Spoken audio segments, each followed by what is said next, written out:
আলাইকুম সালাম ভাইয়া, ভালো আছি, থ্যাংক ইউ। আজকে কি নিয়ে আসছেন আপনি? আমি আজকে কেক নিয়ে আসছিলাম, 3-4টা সেল হয়ে গেছে। ফুল কেক, এখন বাটার স্কচ ছিল, আর পুডিংও শেষ হয়ে গেছে, অলমোস্ট ফিনিশ। টার্কিশ মিল এটাও শেষ, ব্যান্টো কেক এখন আছে, ম্যাক্সিমাম কেকই ফিনিশ।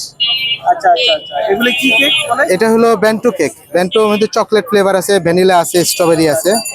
এগুলো হোমমেড, এটা আমার ওয়াইফ তৈরি করে। আচ্ছা আচ্ছা, আর আমি হোমমেড খাবার যেহেতু আমি ওর, বাংলাদেশি? হ্যাঁ এগুলো সব দেশি, আচ্ছা আচ্ছা, এগুলো সব দেশি। তবে এটা হলো টার্কিশ, তুর্কি টার্কিশ মিল্ক কেক। এটা অনেক অথেন্টিক একটা কেক, মিল্ক এন্ড ক্যারামেল দিয়ে তৈরি। এটা কাস্টমাররা খুব পছন্দ করে। এই টার্কিশ কেকটা কিভাবে বানানো শিখলেন? এটা আসলে আমার ওয়াইফ তৈরি করে, আমি ওকে হেল্প করি, রেসিপিটা ওই জানে। আচ্ছা আচ্ছা আচ্ছা, আপনার কোনটা প্রাইস কত দাও?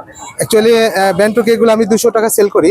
এগুলা এনি, হ্যাঁ যে কোনোটাই হোক 200, আর স্লাইস গুলো হলো 100 আচ্ছা, স্লাইস। হ্যাঁ এর মধ্যে আমি টার্কিশটা, হ্যাঁ টার্কিশটা হলো 100 টাকা পিস। 100 টাকা। আর এর মধ্যে আমি প্রায় অনেকগুলো কেক করি। যেমন ধরেন ওই চকলেট আছে, হলো ওই ব্লুবেরি, স্ট্রবেরি, তারপর আছে হলো টার্কিশ মিল্ক কেক, পুডিং। হ্যাঁ পাশাপাশি কতগুলো ফ্লেভারের কেক? 6টা ফ্লেভার করি। হ্যাঁ 6টা ফ্লেভার করি। আচ্ছা, তো আশা করি যে এখানে সবাই যে কাস্টমার আসে, আসলে এই জায়গাটা খুবই পরিচিত। তারা আমার কোথায় পাওয়া যাবে আপনার কেক? আমার এটা হলো এখন নির্বাচন ভবনের অপোজিটে। হ্যাঁ এখানে আসলে পাবে। অ্যাকচুয়ালি আমি থাকি বাইরে, আচ্ছা, কোথায় থাকেন? আমি থাকি বাইরে, আমি হলিডেতে দেশে আসছি কানাডা থেকে। কানাডাতে না? জি, এসে কানাডাতে থেকে এসে এখানে কেক বিক্রি করছেন আপনি, কেমন লাগছে?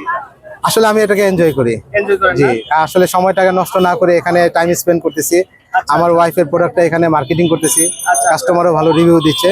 আচ্ছা, তো সো আমার অলমোস্ট প্রায় ছুটি শেষ, আবার ব্যাক করবো আবার ডিসেম্বরে। কানাডায় চলে যাবেন, তাহলে আপনার গ্রাহকরা যদি এই কেক খেয়ে যে মজা পাবে তাদের কি হবে? তাদের জন্য আমি এই যে আমার ভিজিটিং কার্ড আছে, এটা অনলাইনে হয়, আমার ওয়াইফ অনলাইনে সেল করে। এখানে কানেক্ট ফোন দিলে পাবে। এটা না? জি, এটা হচ্ছে মানে সব সময় পাওয়া যাবে এটা? হ্যাঁ হ্যাঁ এটা আমি চলে গেলে এটা অনলাইনে সেল, অনলাইনে সেল দিবেন? অনলাইনে ও, সেল। যাক, সুন্দর। দর্শক যারা এই আমাদের সুহেল ভাইয়ের যে হোমমেড কেক খেতে চান, তারা কিন্তু সব সময় খেতে পারবেন, কানাডায় চলে গেলেও ভাই।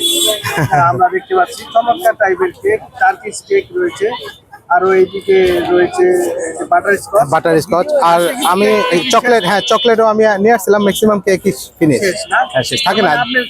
কেকের কিন্তু চাহিদা, হ্যাঁ কেকের ডিমান্ডটা বেশি। আমি মনে করি যে এখানে যারা আসবে তাদের বিভিন্ন রকমের কেক এখানে পাবে।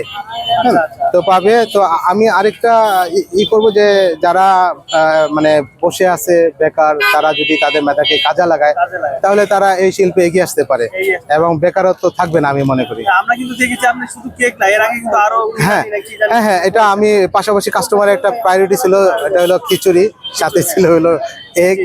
তো আমি একটু ঝাল সাথে নাগা থাকতো, প্লাস হলো কিছু ভর্তাও থাকতো আইটেম। ওইটাও আমি ভালো সাড়া পেয়েছি। তো ডেট মানে আপনার ওয়েদার অনুযায়ী আমি ওইটা প্রেজেন্ট করি এখানে। আগামীকাল কি থাকবে? আশা করি কালকে আমি কিছু রাখবো, ঝাল কিছু রাখবো এটার পাশাপাশি। যেহেতু কাল শুক্রবার, হ্যাঁ ফ্রাইডে, আচ্ছা আচ্ছা, সো দুইটাই থাকবে। এগুলা কি জানি বললেন একটু? এটা হলো ব্যান্টো কেক। এটা চকলেট ফ্লেভার আছে, ভ্যানিলা আছে, স্ট্রবেরি আছে, বিভিন্ন ফ্লেভারের আছে। এটার নামটা ব্যান্টো কেক। বেন্টোটা কি? ব্যান্টোটা হলো এটা আপনার ছোট কেক বক্সের মধ্যে থাকবে। হ্যাঁ এটা 3 জন শেয়ার করতে পারবে একটা কেক। আচ্ছা আচ্ছা, বেন্টো নামটা আসলে ওই আমি জাপানি আচ্ছা শুনছিলাম তো, বেন্টো মানে একটা বক্সের মতো। হ্যাঁ ব্যান্টো বক্স, এটাই বক্সের মধ্যে থাকে। বক্সের নাম কিন্তু ব্যান্টো বক্স, এই বক্সটা হলো ব্যান্টো বক্স। কিন্তু এটা বাংলাদেশেও এই শব্দটা ইউজ হচ্ছে। হ্যাঁ তো ঠিক আছে, থ্যাংক ইউ। ওকে, ধন্যবাদ।